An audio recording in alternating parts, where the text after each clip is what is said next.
Bonsoir tout le monde. Dans ma dernière vidéo, j'avais parlé des dernières heures, non pas d'un condamné, comme on me le fait remarquer justement, je ne fais pas dans Victor Hugo, non pas du tout. Les dernières heures, en fait les derniers moments d'un manipulateur, d'un pervers. Et là, j'aurais deux ou trois choses à rajouter qui ne vont pas révolutionner le monde. Peut-être quand même qu'il y a une idée que je donnerai à la fin qui est à retenir, qui peut être intéressante. Je dirais qu'un pervers donc qui vieillit développe évidemment, comme je l'ai déjà expliqué dans la vidéo précédente, de meilleures stratégies puisqu'il est plus expérimenté.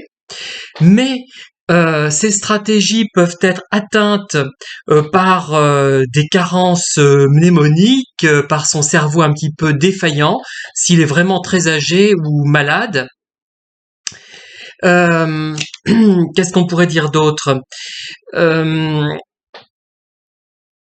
il, euh, il sera donc plus fatigué aussi, donc c'est plus difficile euh, de maltraiter quelqu'un quand on est fatigué et peu mobile.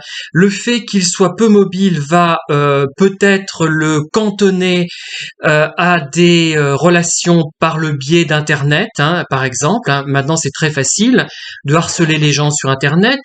Vous avez peut-être d'ailleurs remarqué quelques exemples ces derniers temps, ces derniers mois, sur certaines chaînes YouTube et notamment sur la mienne. Il y avait une personne un petit peu âgée qui laissait des commentaires complètement ineptes et que j'ai fini par bloquer parce que ça n'avait plus de sens, tout simplement. Même si ça ne faisait pas beaucoup d'effet, ça gênait beaucoup d'autres gens.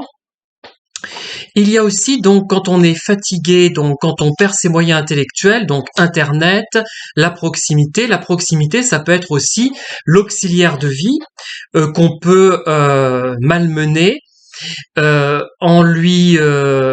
par exemple en jouant sur des pertes mnémoniques, en se trompant volontairement, je sais pas, d'articles quand on lui demande de faire les courses, ou en jouant sur une ambiguïté. On prend un mot pour un autre, on pense que c'est que la personne perd un peu la tête, et en fait non, ça peut être volontaire, enfin ça peut être les deux aussi, mais bien évidemment, faut pas voir le mal partout. Ça peut être aussi auprès des enfants qui viennent et qu'on peut facilement culpabiliser, surtout si ce sont des gens qui se remettent en question, qui ont beaucoup d'empathie positive, et ils peuvent jouer donc sur le côté tu es ma fille, tu es mon fils, donc tu me dois soutien, c'est pas normal, tu n'y as pas assez souvent. Enfin, c'est très très facile de culpabiliser quelqu'un. C'est même la chose la plus facile du monde, pourvu que, je dirais, la cible soit la bonne, que la personne qu'on a en face de nous ait le bon état d'esprit, et que ce soit quelqu'un qui se remette en cause et qui soit à même de se culpabiliser. Je ne vais même pas prendre d'exemple, tellement ça paraît flagrant. Euh, donc un tyran auprès de ses enfants. Alors il peut y avoir aussi des gens riches ou qui feignent d'être riches et qui peuvent promettre un héritage, et qui jouent là-dessus pour que les enfants viennent. Et après, ils peuvent également dire, mais attention, tu viens uniquement parce que tu sais qu'il y a un héritage. Enfin, voyez à peu près ce que ça peut donner. Il n'y a rien d'extraordinaire à cela. L'argent, donc, je vous avais raconté déjà dans une autre vidéo comment on pouvait malmener quelqu'un à travers l'argent, notamment ceux qui font du tourisme sexuel dans les pays pauvres.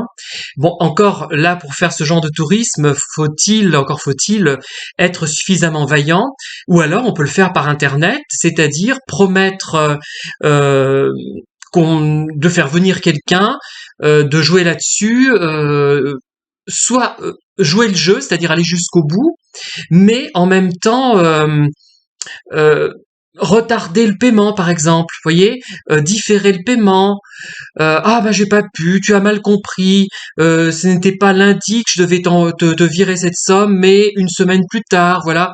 Enfin, c'est très simple, hein, même par internet, ou alors tyranniser quelqu'un lui promettant monts et merveilles et ne pas concrétiser la chose, mais là ça serait moins jouissif puisque le manipulateur, le pervers ne verrait pas directement la personne. Il préférera, je pense, la faire venir par exemple en France et lui faire une vie impossible, culpabilisante, mais sans en avoir l'air, hein, tout en nuances, si le pervers est habile.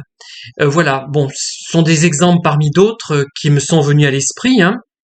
Vous pouvez les décliner à l'infini, mais surtout, moi je pense qu'il y a peut-être, hein, peut-être que je suis finalement trop optimiste, il y a peut-être une amélioration de l'état du pervers avant de mourir ou quand il est malade, hein. Comme le manipulateur dont je vous ai parlé qui est mort à 54 ans, peut-être que les derniers temps, comme il était très fatigué, il était moins virulent. Voilà. Ce n'est pas un changement d'état d'esprit, à mon avis, mais plutôt comment dire, une fatigue qui fait qu'ils ont moins l'énergie, moins d'énergie pour vous harceler. Et s'ils sont vraiment très fatigués, le caractère paraîtra beaucoup plus doux, plus lisse.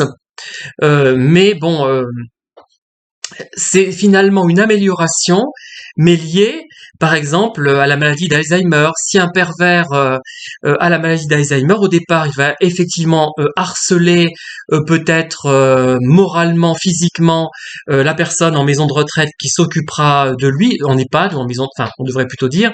Mais s'il est vraiment à un seuil, ça va vous faire rire, un seuil végétatif, c'est pas drôle ce que je raconte, mais je sais pas pourquoi ça me fait rire, hein. J'ai vraiment un problème. Euh, et là, vous aurez enfin la main mise et vous direz, mais ça y est, enfin cette personne redevient normale. Je l'ai subi, si c'est votre père ou votre mère par exemple, vous direz, je l'ai subi toute ma vie, et là, enfin, en fin de vie, maintenant qu'elle est atteinte, cette personne, de la maladie d'Alzheimer, eh bien, je retrouve enfin un parent normal. Tout s'est arrangé, le temps a fait son œuvre et la perversion narcissique que déployait cette personne par le harcèlement qu'elle vous faisait subir a disparu. Voilà, merci de m'avoir écouté, à très bientôt, bonne soirée, n'hésitez pas à liker, disliker, à vous abonner, à commenter. Merci.